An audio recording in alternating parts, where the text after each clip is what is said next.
control the situation that's going on with the youth.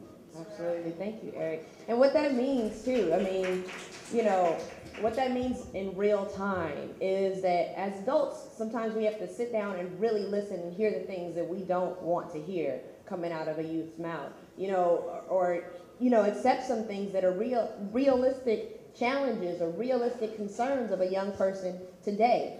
A young person today is not a young person of my time. I graduated high school in 1998. And you would think that the times aren't that different, but times have changed significantly.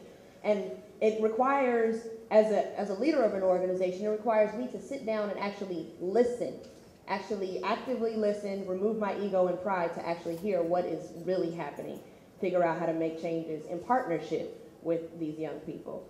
So let's see. There were some other issues we talked about. Naria, you kind of spoke about some real-time, again, I keep bringing this to real-time, but some real-time solutions that could happen on your campus in high school. What are some of the challenges and what are some solutions that can happen on your campus in school?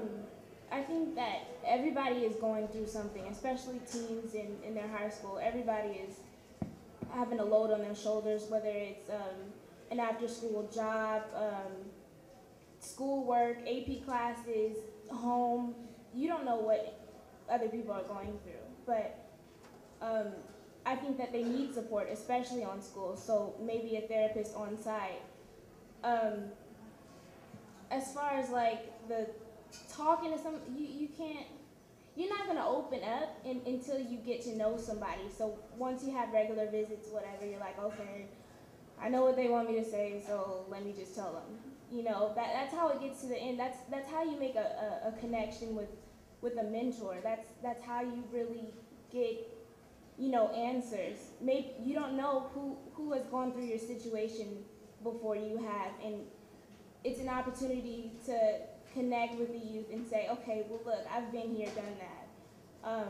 You don't want to do this because this is where I am. Be honest. Honesty is really the key, because I really don't like when older people just, okay, well that girl, blah, blah, whatever.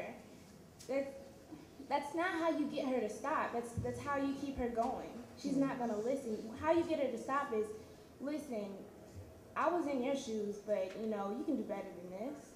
I know it. Encouraging is really necessary. Somebody needs to spark that fire in young people. If not, then where are we gonna go? Making that connection. One thing that we talked about on Wednesday was the fact that there are, and we are well aware that there are limited resources, you know, in schools, there are limited resources in the community, et cetera. And there might be one counselor for 300 students. And that counselor has a really hard time coming out of their office because they're inundated with requests from students. But at the same time, they're missing the opportunity to speak to a larger body of young people who might not know or might not be motivated enough to come and speak to a counselor. So in that situation, actually, a couple of people on the youth panel that spoke about how we could solve that solution, or how we could solve that problem. Does anyone want to speak about that and not have me narrate it? Anyone? One way to solve this is to have maybe people from colleges come in and speak to the youth and help them out. Because I know I went to Carson High, and what we did, we was separated in 3 small schools, and we had one counselor for like 300 or 400 students. So what they did is they brought graduates from different colleges, had them come in and help us. We will all have different set times to go in the library and get help and different resources from these people. So if we have, you know, more graduates from college or people that know to come in and help out the youth. Thank you. Sometimes it's just as simple as seeing some people from school, or you know, seeing somebody from a university represented and coming into your school and speaking about their actual experiences getting into college, what it took, you know, applying and whatever. It changes somebody's perception. It can change a young person's trajectory immediately. So we were talking about centers of communication too on Wednesday. So there are all these, that's been spoken about already, there are all these pockets or centers of assistance that exist, but maybe no formal body where you can get all that information. LaWanda, you spoke about it before. Yeah, so so I'm all about the resources, right? And I think that the importance of this forum today was that that resources need to be connected, especially with Black folks. Like, we really need to connect. And I think that, things like the Oakland African American Chamber of Commerce, they do a lot. We need to follow models like this where we're connecting with each other and we can say, oh, I do this or I do that. But there's not even one place for resources about other things other than business or something like that. But for someone to say, are there programs? I have a high school sophomore. Are there programs for my daughter or my son to go to? Yeah, there are. And you see Berkeley students, youth, are offering these programs for free. And where can you find out about the information? And I think that something I would challenge everyone here with today is to think about, like Congresswoman Lee was saying, ways to keep connected after today, because we really need to figure out how to build a center, not just a physical place, but an organization to which we can see that everyone is dedicated to the mission being the improvement of the Black community. Absolutely. So.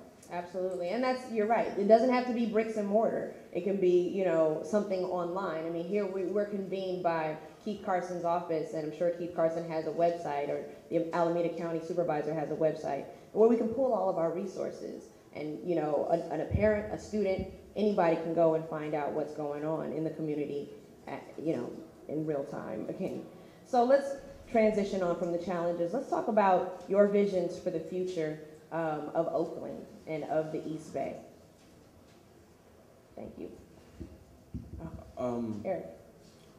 My vision for the East Bay is just Oakland, San Francisco, just it being peaceful, like everybody being able to go anywhere. Like, you don't have to worry about being threatened by going to this neighborhood. You can just go there, and then you don't have to worry about getting shot. You don't have to worry about anybody coming up to you and like, oh, where are you from? Where do you live? What area do you live in? You can just go and just hang out. Because some people, they go places just to hang out, and they end up dead because they're not from that specific area. So, my vision is, being able to communicate with anybody, being able to go to any part and feel comfortable, not feel threatened, not have to women clench your purses and men just body up and feel threatened and have to use your fists or use weapons to defend yourself. You being able to use your words when there's a conflict.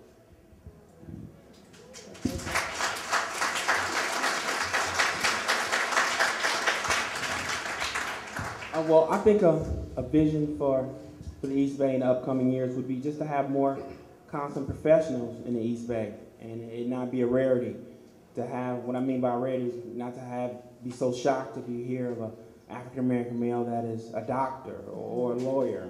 I think that's my vision. And I don't know his name, but I know that brother back here with the orange shirt on. I know he's a doctor.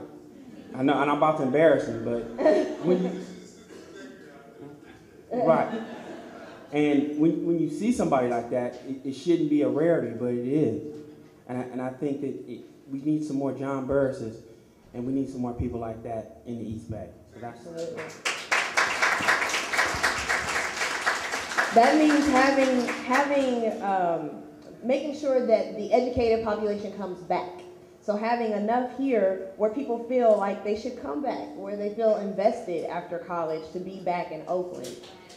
That is critical. So, yeah, please, Brante. One thing I want to say is that in the next few years, or 5 to 10 years from now, I would love to see people transforming their minds and just really walking and operating in compassion, because everything is just the negativity in the world is gone too far. So if people are compassionate enough to move in love and walk in faith and change that, then I think within those years that you'll start to see change. Absolutely.